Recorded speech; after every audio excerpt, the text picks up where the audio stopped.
Assalamu alaikum. Hope you are well. Today I'm going to take your project management class. Today discuss about the chapter 2 project initiation. Project initiation. Project initiation টা কি আসলে? Project initiation is a formal recognition that a new project or the next phase in the existing project should begin and resources should be committed to the project. That means আমরা যখন কোনো একটা project শুরু করি বা যখন একটা product start করি ওই স্টার্টিংটাকে আসলে প্রজেক্ট ইনিশিয়েশন বলতেছে। দ্যাট মিনস হচ্ছে দেখেন কোনো একটা প্রজেক্ট যদি স্টার্ট করার জন্য আমাদেরকে অনেক কিছু জিনিস লাগে। আমরা কিন্তু হুট করে কোনো একটা প্রজেক্ট স্টার্ট করতে পারি না।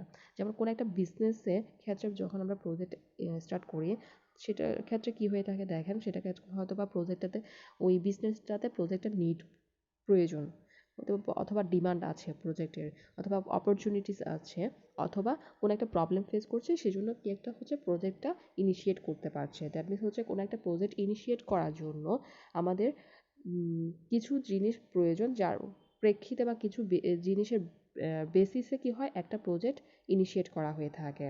দ্যাট মিনস হচ্ছে কিছু ইনপুট দেওয়া হয়ে থাকে। ইনপুটের বেসিসে কিন্তু একটা প্রজেক্ট কি করা হয়ে থাকে ইনিশিয়েট হয়ে থাকে। দ্যাট মিনস হচ্ছে এখানে কিছু ইনপুট থাকে প্রজেক্টের ক্ষেত্রে যেমন কন্ট্রাক্ট।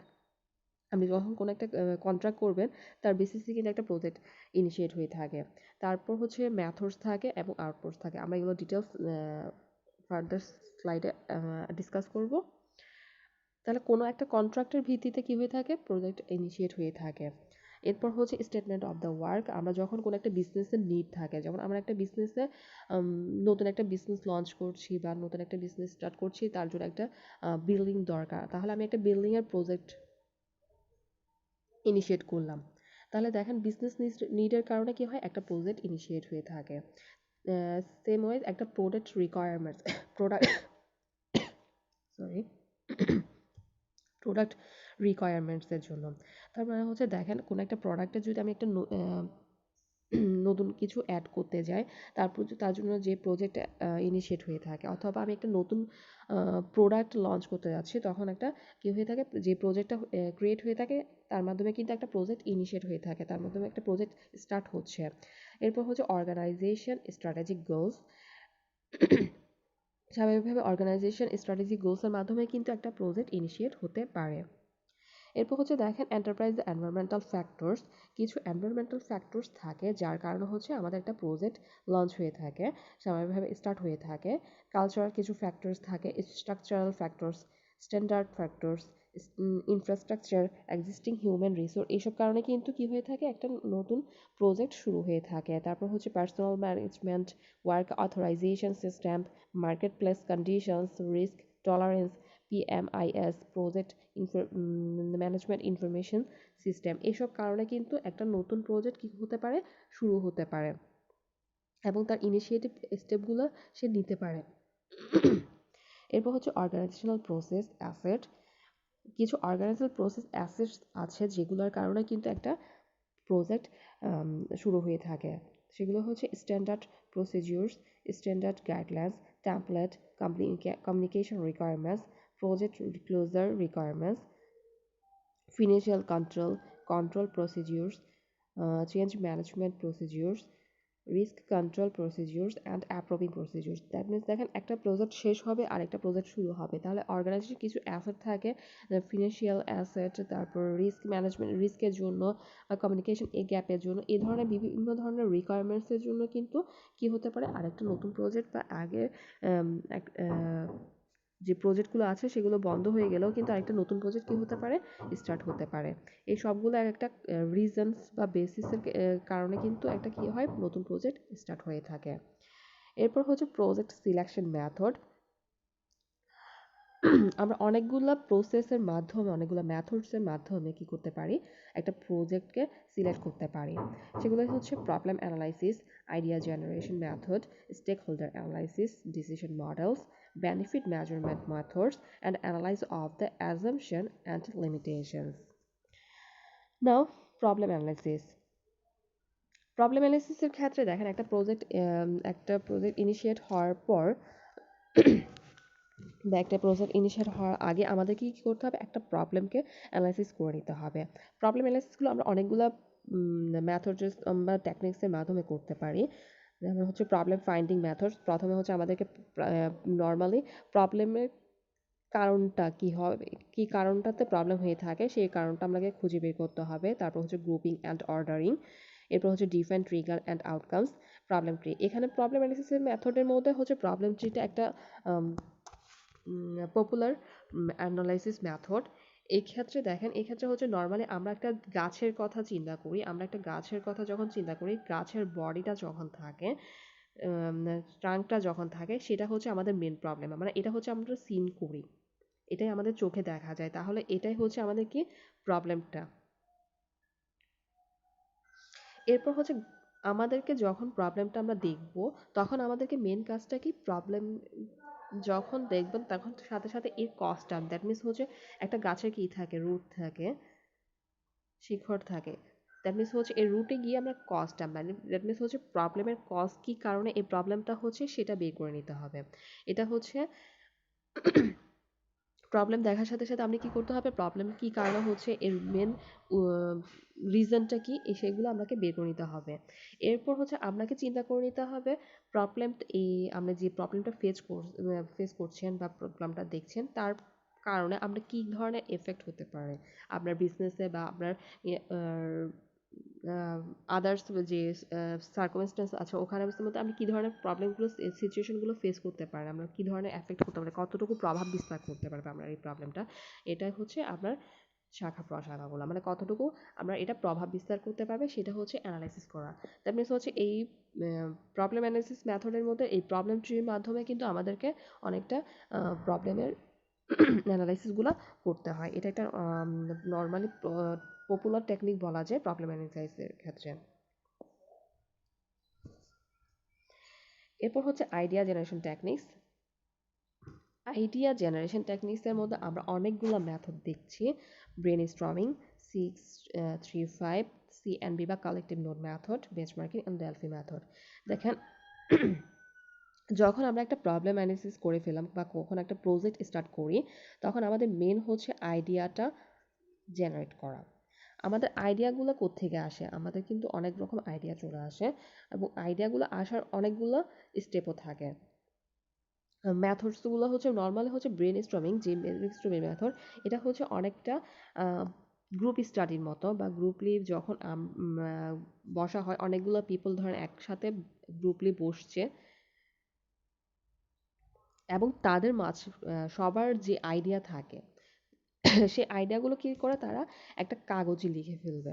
দ্যাট মিনস আমরা যখন 5 জন বা 6 জন বা 10 জন একটা গ্রুপলি বসবো এবং আমাদের এই আইডিয়াগুলো, যে আইডিয়াটা আমাদের প্রথমেই আসবে মাথায়, সেই আইডিয়াটা আমরা লিখে কি করব, আমরা জমা দিব এবং ওই আইডিয়াগুলো থেকে কিন্তু পরে দিয়ে কি করা হয়, যে স্ক্রিনিং করার মাধ্যমে আমাদেরকে আইডিয়াটা সিলেক্ট করে নিতে হয়। দ্যাট মিনস হচ্ছে গ্রুপলি যখন বসে একটা গ্রুপ টিম বা যখন বসে কোনো একটা আইডিয়া সিলেক্ট করে থাকে, তাদের অপিনিয়নগুলো দিয়ে থাকে, টিমের মেম্বাররা অপিনিয়নগুলো একটা কাগজে লিখে দিতে পারে অথবা মুখেও দিতে পারে, অনেক সময় দিয়ে থাকে এবং ওখান থেকে যখন একটা আইডিয়া সিলেক্ট করা হয় সেটা হচ্ছে ব্রেন স্ট্রমিং মেথড বলা হয়ে থাকে। এরপর দেখেন 6-3-5, এই মেথডটা কি দেখেন, 6-3-5 হচ্ছে ব্রেন স্ট্রমিংয়ের ক্ষেত্রে দেখা যায় অনেকজন মানুষ থাকে, মানে স্বাভাবিকভাবে যখন অনেকগুলো পিপল থাকবে, অনেক ধরনের অপিনিয়ন দিবে, তো অনেক ধরনের অপিনিয়ন থেকে কিন্তু আপনার অনেকগুলো আইডিয়া থেকে কিন্তু আপনার স্ক্রিনিং বা বেছে নেওয়াটা অনেক জন্য কষ্টদায়ক হতে পারে। সেই জন্য হচ্ছে অনেকটা মডিফাই করে হচ্ছে 6-3-5, দ্যাট মিনস হচ্ছে এখানে 6 জন, 6 জন, এই 6 জন পিপল থাকবে এবং তারা প্রত্যেকে 3টা করে আইডিয়া লিখবে। 6 জন পিপল কি করবে, 3টা করে আইডিয়া দিবে এবং সেগুলো কয় মিনিটের ভিতর, 5 সেকেন্ডের ভিতর। এটাকে 6-3-5 মেথড বলা হচ্ছে। দ্যাট মিনস হচ্ছে 6 পিপল থাকবে, 6 পিপলের 3টা আইডিয়া দেওয়া থাকবে এবং সেগুলো কয়েক সেকেন্ড, 5 সেকেন্ডের ভিতর লিখতে হবে। দ্যাট মিনস ওইখান থেকে আমরা যে আইডিয়াটা সিলেক্ট করে নিব সেটা হচ্ছে 6-3-পিপল, বা যে মেথডে আমরা আইডিয়াটা সিলেক্ট করছি সেটা হচ্ছে 6-3-5 আইডিয়া জেনারেশন টেকনিক।